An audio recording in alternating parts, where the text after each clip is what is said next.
Going on that slide, you can see Medicaid compliant annuities there, and then promissory notes. They also have to be Medicaid compliant.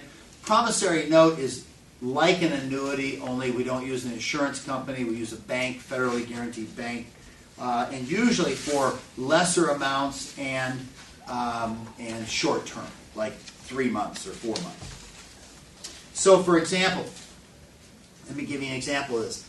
Let's say there's a single individual with these assets, a house and a car and $100,000. That single individual gets really sick, needs nursing home. What do? We want to apply for Medicaid. Well, the person can own the house for 13 months and be on Medicaid. So the house is kind of on the back burner. We'll get to that in a minute. The car they can have and still be on Medicaid. But what do we do with the $100,000? Well, this person's got a son and daughter, and they want to leave a legacy to the son and daughter.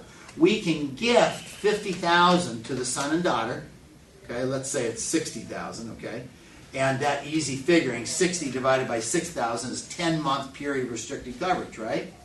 But we can't apply until they have $1,500. So then we take the other $40,000, make a Medicaid compliant annuity to pay back during the period of restricted coverage. So we leave a legacy to a son and daughter, okay, and pay through the penalty period at the same time. So it's a question. I just make that example because you were using savings and Medicaid at the same time. It's not all one or all the other. You got to bring to bear all of those asset forces. Divestment is also an option. If we create an irrevocable trust and we divest or gift into that trust, that's another way to preserve assets. But we always have to have in our plan a way to pay the bill going forward. It's never an option to divest without paying the bill. When you say paying the bill, yep. What do you mean by that? The $7,000 bill from the nursing home must always be paid. Well, I know your reaction is you would just assume it would be paid, but there are many professionals out there, lawyers and financial advisors and accountants that say, oh, just gift the house out to mom. Or, mom's getting sick. Oh, just gift the house out to daughter. She's living with you, give it to her, right? And then mom goes to the nursing home. Well, in those 5-year look back, the house is out there, right? It's a major penalty. Mom doesn't have any money. She can't pay. So who's going to pay the bill? Right?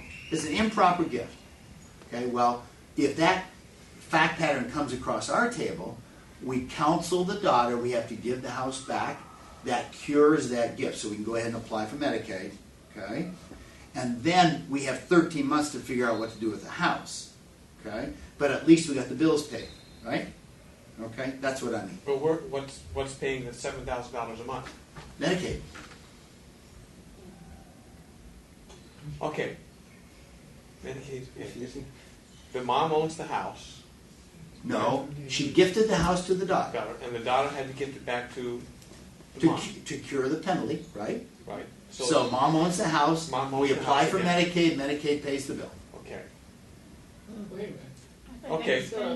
Okay. But now. Okay. Within 13 months, we have to put the house for sale. Within 13 months, of mom leaving the house to go to the nursing home, we have to put the house for sale. We don't have to sell it. We have to put it up for sale. So what happens when the house is sold? Oh, Does Medicaid get it paid back? I'm glad you're asking that question. Let's say it's a $100,000 house. Okay. So, and let's say it hasn't sold for a year. Okay, so we're after the 13 months. Yeah. So we're like 2 years. Mom's been in the nursing home 2 years. Okay. So she has a Medicaid debt of around $100,000. Okay, but that debt doesn't it doesn't ripen, as we say, until she dies. So the house sells, the $100,000 goes into her bank account, must go to her bank account. Yeah. Now we can do the same thing. We can gift $50,000 out. Now one option is just to pay down until we get to $1,500. They can always do that. But another option is to gift $50,000 out to the daughter, okay, and use that other $50,000 to pay through that penalty period.